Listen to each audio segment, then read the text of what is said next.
Order! Order! You are an incorrigible delinquent at times. Behave yourself, man!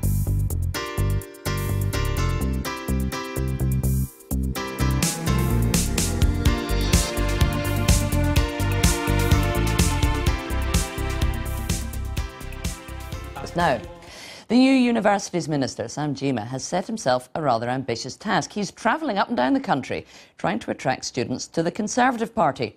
With just 1 in 5 voters younger than 24 voting Tory in the 2017 election, it's jokingly been called his punishment tour. And our reporter, Elizabeth Glinka, joined Sam on his visit to Canterbury Christchurch University. And just a quick warning, her report does contain some flashing images.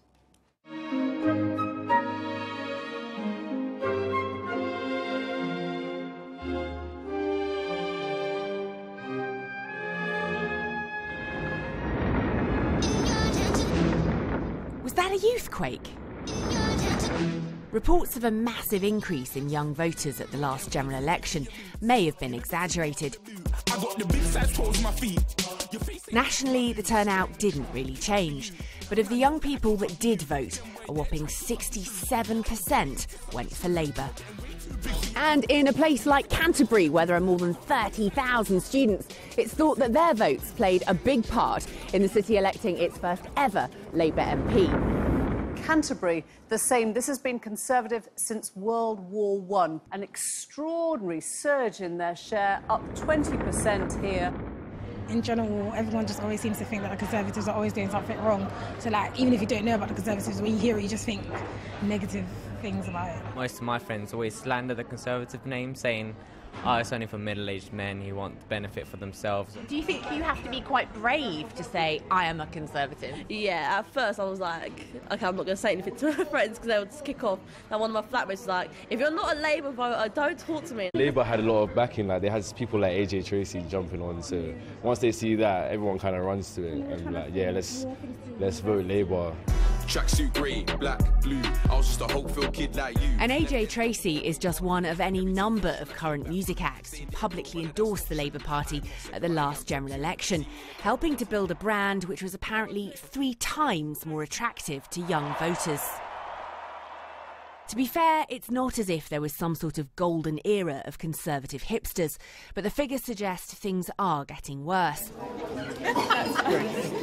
And that's why the new Universities Minister, Sam Gyimah, is currently on a nationwide tour, including here in Canterbury, where he's attempting to at least start a conversation with a generation of voters who see his party as old, male and stale. Minister, this seems a good time to jump in.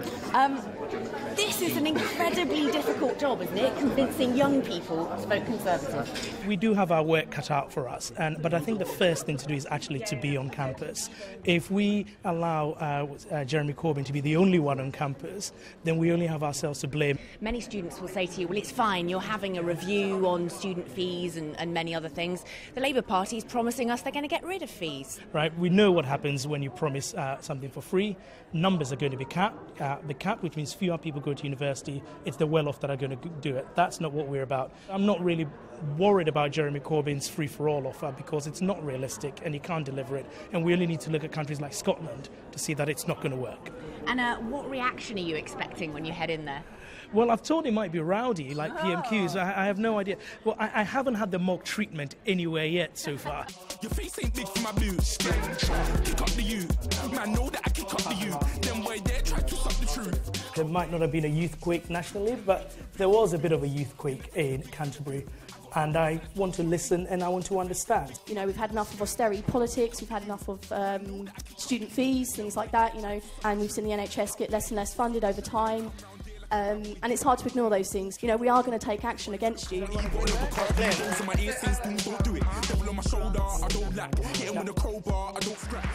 Well, lots of discussion, some of it a bit feisty, but did the Minister win any hearts and minds?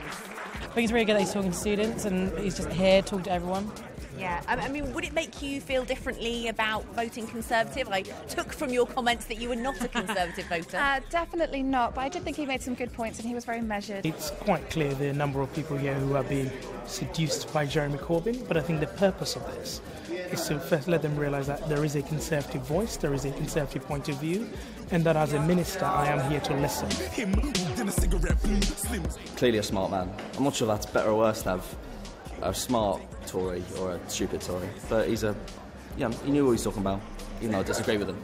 Would it make you think twice about voting Conservative? No, I'll never vote Conservative in my life. So as the sun sets in Canterbury, there's still a long way to go. And the University's Minister, Sam Gyimah, is here in the studio now. So a smart Tory, that's a compliment, at least, from one of the students there. Do you think you persuaded many of them to vote Tory or join the Conservative Party? Well, the point of the exercise wasn't to persuade people to vote Conservative. There were 2 points to it. One is, as University's Minister, I'm very conscious that today students are investing more considerable amounts of money in their education, and they should have a voice in the corridors of power. So gone are the days when the University's Minister spent time with the Vice-Chancellors, but not with the students. But there is a political dimension. The last election, Jeremy Corbyn was the only game on campus, and if we allow that to continue, we would only have ourselves to blame if they continue voting for him. And the starting point in the process is actually listening and engaging, rather than going there and preaching to them about what I think their problems are and what the answers are.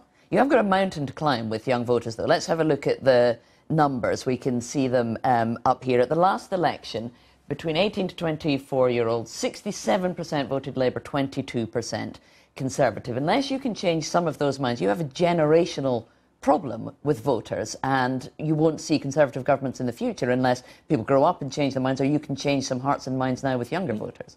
Yeah, which is why what I'm doing is pressing, which is why the party is also beginning to engage with students at this level. There are a number of things that have come up as I've travelled around the country that we can address. For example, austerity keeps coming up, and we stopped making the case for why we had to reduce the deficit from the extreme levels that we inherited from the Labour Party, as a result of which one young man said to me, all I've ever heard the Conservatives talk about is austerity. It must be your ideology. Now, that is clearly not the case. Austerity is a matter of necessity rather than an ideology for the Conservatives.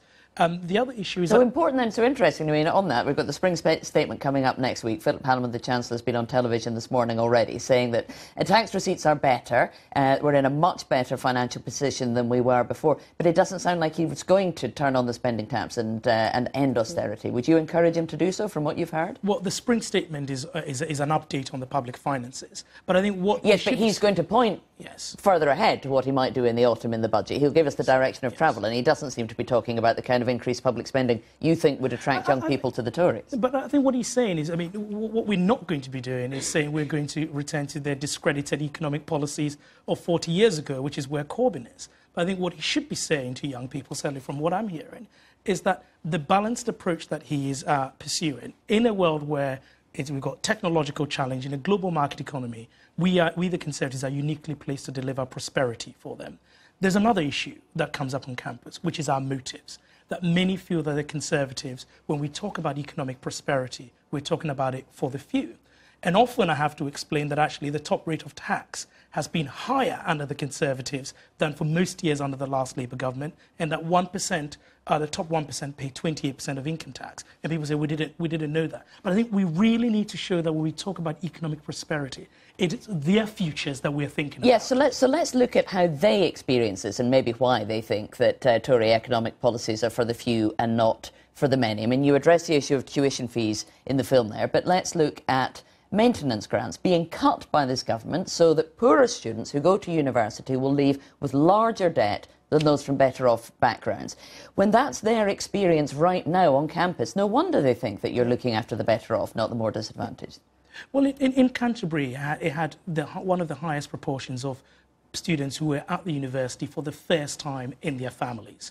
Many of those would not be at university at all had we pursued the Jeremy Corbyn policy. The reason why they're at university... Why would they not be under Corbyn? He's promising £11 billion a year for maintenance grants and abolishing tuition fees. That would make it easier for these students to get to university. No, because what we know is once you make university free, you can't have the current policy we have, which is that the numbers that can go to university are uncapped. At the time when the numbers were capped, if we look at our own history, very few people went to university, and it meant that very few poor people went to university. The consequence of the Conservative policy now is a lot of disadvantaged people are going to university for the first time. And we have a student financing scheme where you do not pay a penny as of 1st of April unless you're earning over £25,000. And after 30 years, whatever you've managed to pay is written off. I'm not saying the system is perfect. I am here on campus. But the system, that very system that you're talking about is replacing grants for poorer students with loans. Why? If you're so keen to get disadvantaged students into universities, why are you taking away maintenance grants from them? There is a review looking at the whole system, but what I'm hearing specifically, not the political debate, when many students complain about the student finances, they focus on, for example, on accommodation. And in somewhere like London, they focus on the fact that landlords want to get a year's rent in advance. You know, that is a difficult situation for them. And those sort of cost of living issues that we should look at. So I think rather than assume we know the answer, what I'm doing is actually listening. On the cost of living, they probably brought up the fact that there's an interest rate on their student loans of over 6%, which is way in excess of what people are borrowing their mortgages or other loans at. The government should be looking at that. It doesn't affect their cost of living at university. It will affect them once they start earning, though. They must be worried about it. Whatever your level of earnings, you pay 9% of your income, which means higher earning graduates pay more to the system. But I also think it's to narrow the debate just to focus on the student fees. What I'm finding interesting is students have a lot of interest. Not all students think student fees is their big issue in politics. Some students want to see that their politicians care about making the world a better place. What kind of wealth you're going into, that the careers they're going into, they'll be able to get on the housing ladder. Housing is a big issue for them, that the economy will prosper. So I think that's why you've got to listen and not assume that all students have the same view and there's one answer that deals with all the problems of every 18 to 21-year-old. Mental health is something that keeps cropping up. I'm sure the university lecturer strike came up as well. Now that students are paying over £9,000 a year in fees, they're consumers, they're customers at universities as well as students. Should they be getting a refund for the lessons they have not been taught by striking lecturers? Well, I have said right from the get-go that universities, given that universities do not pay lecturers on the day that they strike, they should not be pocketing those funds, but they should be looking at compensation for students. And there are real ways of compensating students here. Can you compel them to do that?